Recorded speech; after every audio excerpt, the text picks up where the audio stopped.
ئێرە سەربانی مەزنترین ژووری بازرگانی جیهانە کە بەسەر کۆشکی سپی و واشنگتۆنی پێتەختا دەڕوانێ. لێرە ستیڤ لۆتس جێگری سەرۆکی ژووری بازرگانی ئەمریکا بۆ ڕۆژهەڵاتی نێوەڕاست پێم دەڵێ نەک تەنیا ڕێکەوتنی 110 ملیار دۆلاری بواری وزە لەگەڵ کوردستان، بەڵکو هەوڵیان ئەوەیە کۆمپانیاکانی ئەمریکا لە هەموو پیشە سازیەکانی هەرێمی کوردستاندا وەبەرهێنان بکەن. دڵخۆشین بەو ڕێکەوتنانە. مێژوویەکی دوور و درێژ لە کارکردنی سەرکەوتوانەی کۆمپانیەکانی ئەمریکا لە هەرێمی کوردستان هەیە. ئەو دوو ڕێکەوتنامەیە لەگەڵ HKN ئەنەرژی و وەسترن زاگرۆس کراوە بنەئەغای پەیوەندیەکانی داهاتووی نێوان کۆمپانیاکانی ئەمریکا و هەرێمی کوردستانن. ئامانجمان ئەوەیە کۆمپانیای زیاتر نەک هەر لە کەرتی وزە بەڵکو لە هەموو پیشە سازیەکاندا هەمان ڕێگا بەگرنەبەر و دەرفەتەکان لە هەرێمی کوردستان دۆزنەوە. جنیفر گاڤیتۆ یاریدەدەری جێگری وەزیری دەرەوەی ئەمریکا بووە بۆ کاروباری ئێران و عێراق. ئەو پێی وایە کوردستان تژیە لە دەرفەت و سەرچاوەی وزە بۆ وەبەرهێنانی ئەمریکی. لەو باوەڕەدام هەرێمی کوردستان خاوەنی سەرچاوەی بەرچاو و توانایەکی گەورەیە و دەرفەتی گەورە بۆ کۆمپانیا ئەمریکیەکان دەڕەخسێنێت.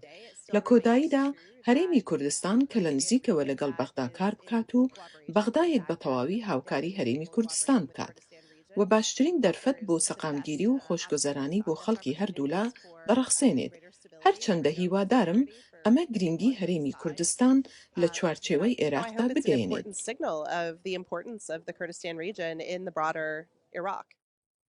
کاروانزێباری پێشتر لە نوێنەرایەتی هەرێمی کوردستان بۆ لە واشنگتۆن و تر لە 12 ساڵ کاروباری حکوومەتی هەرێمی لە کۆنگرە و ئەنجومەنی سینات بەڕێوە بردووە و هەنووکە نوێنەری کۆمپانیای وێسترن زاکرۆسە و باوەڕی وایە گرێبەستەکان پەرە بە ئابووری وزەی کوردستان دەدەن.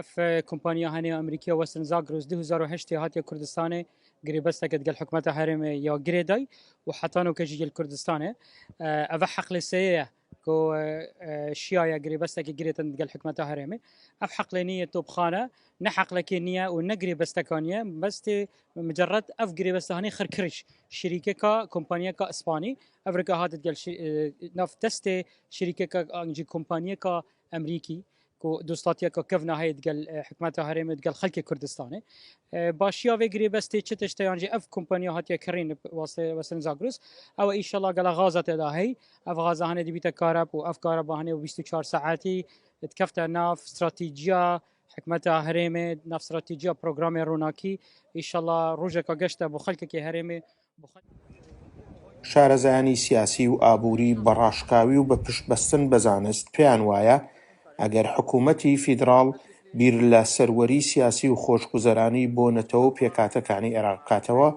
ئەوە دەبێ بەجددی هاوکار و پشتیوانی هەنگاوەکانی سەرۆک وەزیرانی کوردستان لە بواری وزەدا بێ. هەموو شارەزایان و چاوەدێران پێیان وایە لەمە و پاش کوردستان لە کەرتی وزە بەگشتی و لە وەبەرهێنانی گازدا بە تایبەتی هەنگاوێکی هەرە گەورە بەرەو پێشەوە دەنێ. ڕەحیمی ڕەشیدی، کوردستان تیڤی، واشنگتۆن.